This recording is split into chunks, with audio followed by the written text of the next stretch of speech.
Ms. Fariza, thank you so much for being here. I'm so glad that you chose to click on this video. So before I get into today's topic, I would like to briefly introduce myself, share my testimony, where I come from, how I got to know the Lord, and how I ended up living in America. So, my name is Fariza. I was born and raised in Tajikistan. Tajikistan, for those of you who don't know, was one of the 15 countries within the Soviet Union. But historically, that region belonged to the Persian Empire. So technically, I am Persian by heritage, or Eastern Iranian to be precise. So I grew up in a Muslim family, in a Shia Ismaili family. So Islam was not just a religion for me, but the way of living. It's part of the society, it's part of your culture, so it's not something that you question, you're just born into it. But I did question it. As a child, I was a very curious child. I loved learning, I loved asking questions, I loved reasoning. I still do to this day. So every time I would pray in Arabic, or when I was taught by my religious aunt to pray in Arabic, I always had this question. I asked her and God why I had to pray in a language that I didn't speak. So if you know, Persians, we're not Arab, we are Persian. We have our own language. We don't speak Arabic. So I had to pray in Arabic, and it was difficult for me because I didn't understand it. I didn't feel connected with Allah, with God, even as a child. So I did ask a lot of questions. How did I hear the gospel for the first time, and what led me to give my life to Christ eventually? So I heard the gospel indirectly through my cousin. I have an older cousin who was also, like me, born and raised into a Muslim family, but he gave his life to Christ in the 90s, right after the war. So he was the first person in our family who was a Christian, and that was a big deal for our family. I remember to this day when we all heard the news that, he's a Christian now, it was such a big deal. I'm sure some of you know, leaving Islam is a big deal. Apostasy is punished by law in Islam. But aside from it being a big deal, just as a whole, you can also bring a lot of shame into the family. If you know anything about Eastern culture, Central Asian culture, it's a shame and honor based culture. So if somebody leaves Islam, they kind of bring shame, they do bring shame into the family. So that's one of the hardest things to deal with as an ex-Muslim.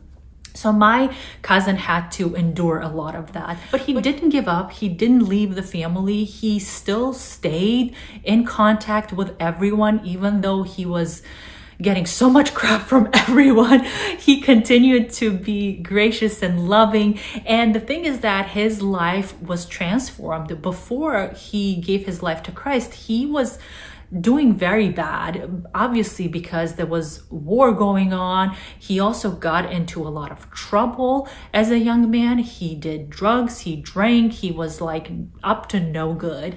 So when he gave his life to Christ, the Lord totally changed his life and transformed him. He stopped drinking and doing drugs. He got a job at a local Baptist church where he got saved. He got saved through a Baptist church in Tajikistan. He transformed his life, and his life was a testimony to us. But even that was not enough for my family, because again, you have to understand, Islam is not just a religion. Like I said earlier, it is a way of life. It is part of everything. So when you leave Islam, you kind of leave everything behind, not only your identity as a Muslim, but also your family, your culture, your traditions, everything. You separate your whole identity from Islam. And that can be really challenging for a lot of ex-Muslims. So my cousin did not give up, and I had a really great relationship with that cousin because he was also into learning and studying. He's kind of like a nerd like me, and he would always come over to our house, and we would talk about different topics. He would mention Christianity here and there, but he never directly shared the gospel with me. He never imposed his religion on me. And I remember one day he would come over to our house, and I remember one day he came over and he was like, oh, I need to go to my work to pick up something I forgot. And it was a random weekday. I don't remember, it was a Wednesday or a Thursday. And I was in the house and he was like, hey, would you like to come with me? I want to show you where I work. And in my mind, like, I knew he worked for a church, but I didn't know what to expect, because in my mind I thought that I was going to go to an Eastern Orthodox church. So if you know anything about Russia, Russia is predominantly an Orthodox country. So the vast majority of Russians are Orthodox, and the Russians that lived in Tajikistan, they were also Orthodox.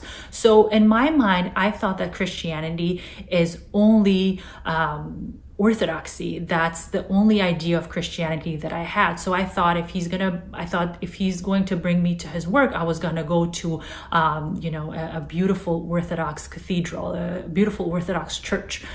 So that didn't happen. I came to this church. It was not a Sunday, so there were not that many people there. The church was closed, and he just took me around and he showed me around. It was just a regular building, and then he brings me to a sanctuary and he shows me around, and he's like, well, look, we don't have any statues, we don't have any icons.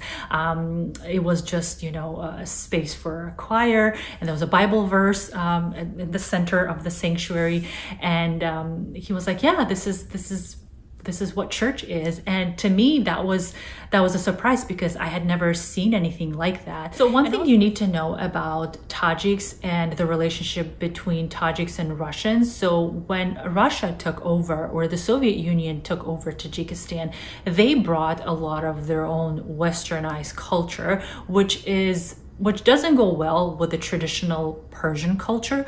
So even though we were part of one big country, part of one system, there were so many different cultures within that. So growing up, I didn't really particularly like Russians, and I didn't like their way of living. And in my mind, I thought that a lot of them didn't have good morals or didn't have good family values. Again, it's me. It was my experience. This is me growing up and being upfront and honest. And this is how a lot of Muslims also thought about Christians. In our mind, we thought that Christianity was this religion that allowed you to do all of these things were kind of immoral. Again, this is me as a teenager. I was very young, so I didn't know much about Christianity, but that's the mindset that I had. And another thing I want to point out is that when I was a Muslim, and again, I remember this vividly, and this is my experience. I know it's not everyone's experience,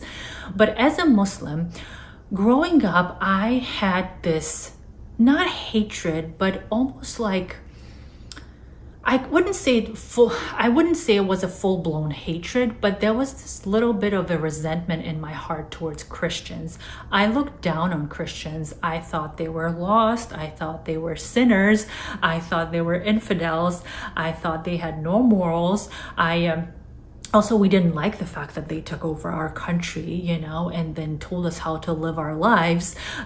So yeah, there was a lot of bitterness and resentment there. So again, I did not have the best perception of Christians. I didn't have any good examples around me. So when my cousin brought me to church, I was pleasantly surprised. It's almost like I had this one stereotype in my mind, and all of a sudden, like, God started to open my eyes. So I came to the church. He showed me around. I was very surprised. And then he introduced me to his friends who were Christian, who were Russian, and who worked for that church. So that was my first interaction with Christians. I had never met Baptist Christians before in my life. And I immediately knew that something was different about these people. I could sense there was something so special about them.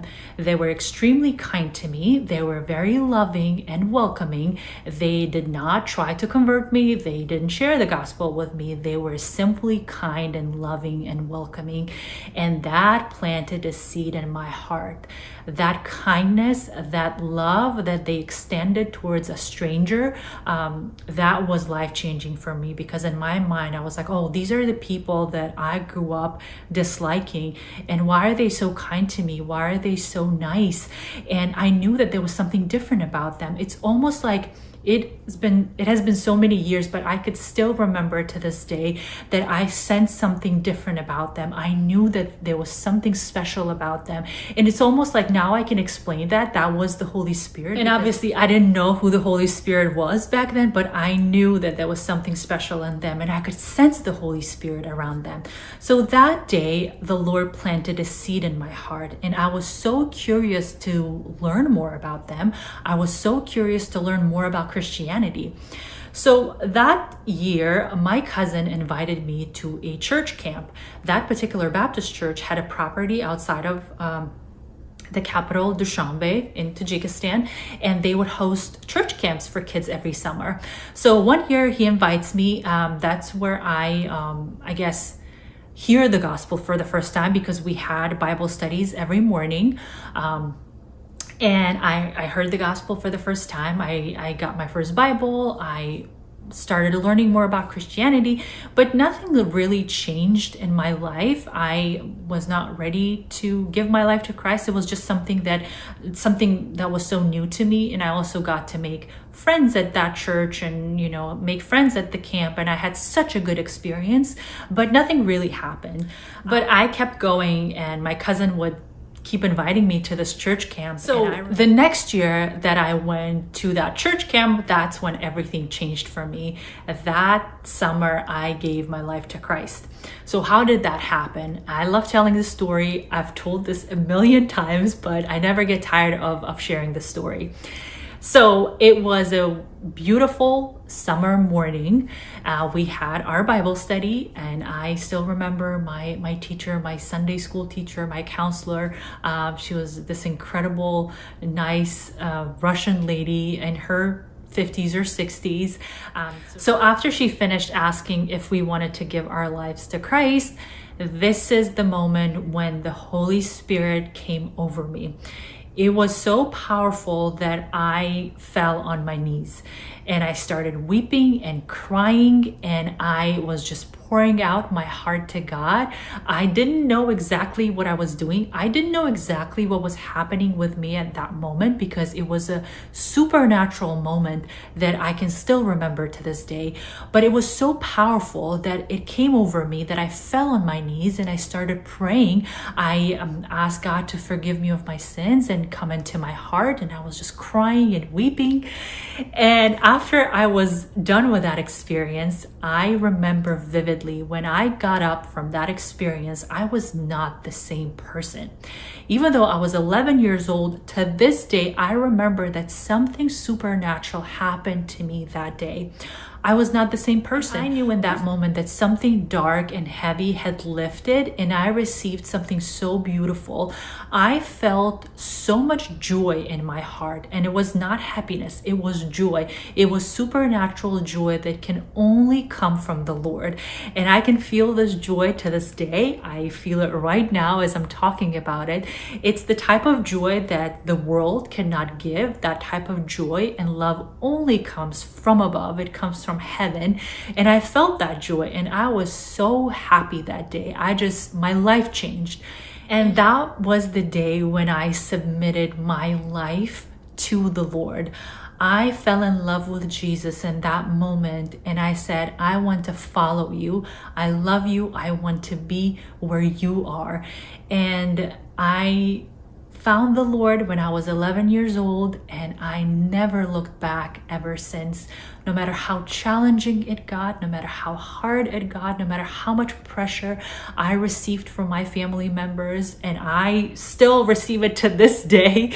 It doesn't end, but it's so worth it, because once you know the truth, once you taste and see the Lord, there is no going back, and it doesn't stop. You get to experience Him in a way that you had never experienced before. So now let me get into today's topic and what happened after. It really got challenging for me to be a Christian in a Muslim country. At first, my family kind of didn't pay attention to it much because they thought that I was not too serious. I was just going there to hang out with my friends, which I did. I loved it. I had a community, and it was my safe space. I got to be with my friends, and when we hung out and read the Bible, and it was just so much fun. So at first my family, they were like, okay, she's just hanging out with her friends, you know. But then when they realized that I really wanted to go to church consistently, I wanted to go to a Bible study, I started reading my Bible every day. That's when they realized that I was serious about it, and that's when the pushback started. And it was really hard. It was very challenging, and at some point it got so bad that I was just so fed up with everything. I was like, I cannot do this anymore, God. Like, there's, on one side, it's my family that I love, and my country and my culture, and you know, it's something that you belong to. And on the other side, it was my love for Christ. I knew that he saved me. I knew that he wanted to have a relationship with me, and I knew he was the way. He was the truth. It's a type of faith and knowing that I had in my heart that cannot be shaken. To this day, like, I cannot imagine myself not believing in Christ, because I've seen so much of himself and his goodness and his kingdom. So it got really hard, and I remember I used to dream about wanting to live in a free country. I used to dream about wanting to live in a Christian country where I could go to church without sneaking out of the house, where I could be a Christian without hiding it. When I turned 18, when I graduated from high school, I was ready to leave Tajikistan, and I didn't care where I would go. And I was like, God, I just love you, and I want to be where I can just freely be myself. I was just so fed up with the society. I was so fed up with being persecuted by my family and not being able to love Christ. So I was just like, okay, God, I just want to be where you are. And at that time, my sister, she is older than me. My sister is 5 years older than me. She had lived in the States at that point. She went to school here, and I knew that was my only way out. And I also grew up in a family that really valued education. So I was like, okay, great. I'm going to come to school here and I'll finally be free. So I had this like naive idea that once I leave home, once I live in a Christian country, all of my problems would go away. You know, I'll be able to go to church freely, and just, yeah, life is going to be perfect. I had these like rose colored glasses that I wore the entire time. Obviously, I was also very young, so I was very naive. So again, I had this idea of what it would be like to live in America, in a free country, in a Christian country, in my mind. And when I got here, that's when I was hit with reality. This is where I kind of had to take off my rose-colored glasses, or I think they were shattered. I didn't even take them off. They were just like shattered while I was still wearing them. And God began to work in my heart. And it's been a long journey. It has not been an easy journey. But one thing I learned very quickly, that yes, America is a free country, but it's not necessarily a Christian country. It's a secular country that has a lot of Christians living here. I love America. I am really grateful for this country for giving me an opportunity to be free, to be a Christian, to get an education, to be independent. I am so grateful that women are a lot more protected in this part of the world than they are in the East. So my goal is not to criticize a specific culture. My goal is to just observe and share my experience of what I've seen and what God has shown me through this experience of being an ex-Muslim and living in the West, living in America. So one of the biggest challenges that I had when I moved to the States was adjusting to the individualistic culture of the West. I came from a traditional Muslim collectivistic culture. There's so many aspects of individualism that I absolutely love. And but there are also a lot of things that I love about my culture. So I'm not necessarily saying one is better than the other. I believe that the gospel is somewhere in the middle. I wouldn't say that it's fully individualistic or fully collectivistic. I think the gospel is somewhere in the middle.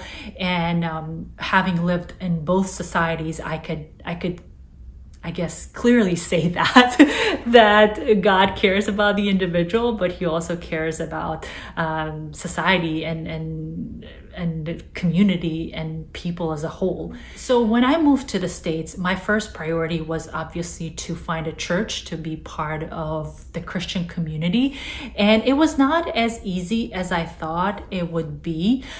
So one of the biggest differences that I experienced as an ex-Muslim is that in the East, we live in communities, and you are part of a community whether you want it or not. This is just how life is. Where in the West, you have to create a community. If you want to be part of a community, you have to choose that. You have to create that. The community is not going to come to you and create itself. You have to go and seek it out. I was a baby Christian, so I didn't know that Christianity was so diverse. In my mind, I was like, well, I know Jesus. I love him. He's the one who revealed himself to me. So that was my priority. I never thought about theology. I never thought about different denominations. Again, like the only idea or the only introduction I had to Christianity was Orthodox Christianity, which I didn't know much about, and evangelical Christianity, right? I didn't know that Christianity was this diverse. I didn't know that there were Catholics and Baptists and Presbyterians and Anglicans and all of that. I just loved Jesus and I wanted to follow him, so I didn't really care much about theology, although I wanted to learn more about Christianity and Jesus, and I read my Bible regularly. So when I moved to the States, I began to experience a lot of hardships and challenges, and obviously because I'm an immigrant, being an immigrant comes with its own sets of challenges, but at the same time, I was part of the evangelical Protestant community for most of my walk with Christ, and I began to experience a lot of hardship even within that community. I want to preface this before I go any further. I want to say that I met so many incredible Christians throughout my walk.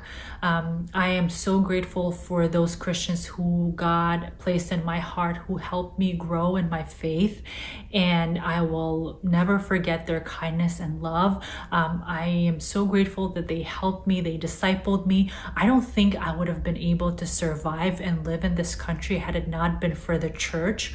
I am so grateful for those Christians that the Lord brought into my life. So yeah, I've had incredible experiences, and I'm so grateful for them.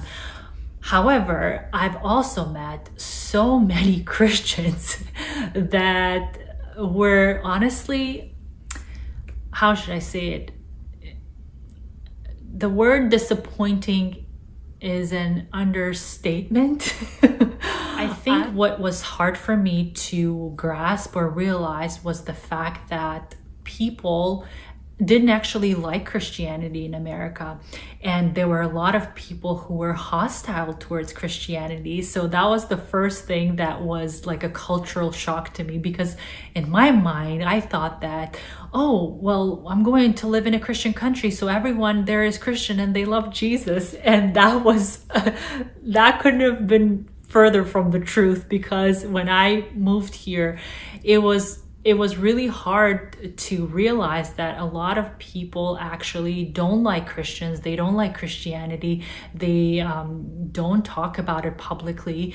And I quickly realized that it was not safe sometimes for me to tell people that I was Christian. And there are a lot of people who just outright hated Christianity and Christians. And I didn't realize why. I mean, I know now why.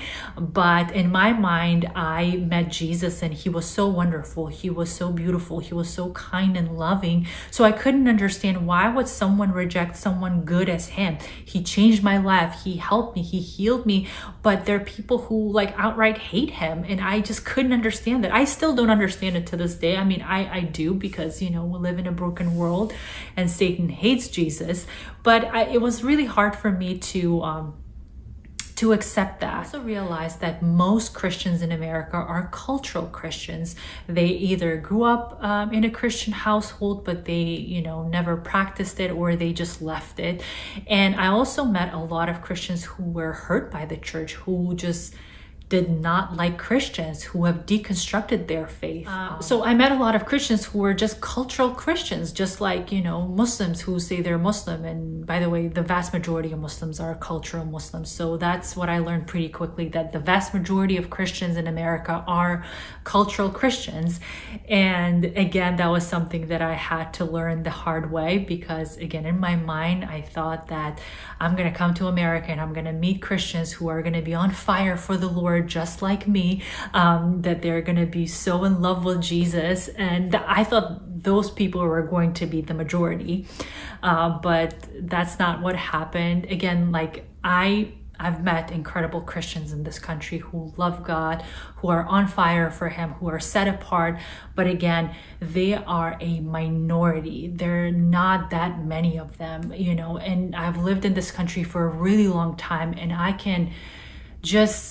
been in this world, in this Protestant evangelical world for a really long time. What I've also realized that a lot of Christians in America, they kind of compartmentalize their Christianity. So there are a lot of Christians who go to church, they pray, they fast, but they also have a career, they have a job, and it's like those two things are separate. Jesus is someone that you should be so proud of. You have to know that it's a privilege to know Him. Being a Christian is a privilege. I am so grateful to Jesus for saving me. I don't think I deserve it. I don't know why He chose to reveal Himself to a little girl in Tajikistan and bring her all the way to the United States and reveal Himself to her. I am so privileged and I'm so grateful. And no matter how hard my walk got, I never lost sight of Jesus. So I've experienced a lot of hardships within the evangelical church in America. And it only made me closer to God. And no matter how challenging it got, no matter how many leaders that I've had in my life who failed me, I never stopped believing in Jesus. And I think this is the reason why I am starting this channel, and I want to have these honest conversations, because I know there's so many people out there who are like me, who are just burnt out, who are hurt by the church or by Christians, and they're questioning their faith. I remember it was last year, actually, when I had experienced something so traumatic within a Christian community. I used to work for a Christian nonprofit, and it was a very traumatizing experience. And I had most of my career worked in the Christian nonprofit world. So I had seen a lot of dysfunction within those organizations and communities. So I was just so fed up. And one day I remember I came to God, and I was so angry, and I wanted to lament, and I asked Him, I said, is this Christianity? Is this what it means to follow you? Again, I didn't question His existence. I didn't question that Christianity was not the truth or not, but I started questioning the whole system. I started asking God questions. Is this it? Is there more to this faith than what I'm seeing and what I'm experiencing? So I had to be really honest with God, and it was for the first time in 20 plus years that I've ever asked that question. And it happened when I had a very traumatizing experience being traumatized by a Christian community. And a few years ago, he told me that I was a missionary in this country, which made me laugh, because we're so used to Christians in the West going to the East and being missionaries and bringing the gospel. But what God is doing right now, He's actually doing the reverse. He is bringing people from the East into the West to share the gospel, to share the good news. He's doing that through my migration. So I'm hoping to have more of these honest conversations in the future. And if you're someone who is questioning Christianity, or you've been hurt by the church, or you've deconstructed your faith, but deep down you know that God is the truth, this is for you. This is also for people who are seeking God, who want to grow deeper in their faith. Also for people who are ex-Muslims or ex-whatever. You could be an ex-evangelical. You're welcome here. So again, thank you so much for hanging out with me. I hope to see you very soon. Please like, share, and subscribe to this channel. Leave me a comment. If you have any questions, please feel free to reach out to me. I would love to connect with you. So God bless you, and I'll see you soon.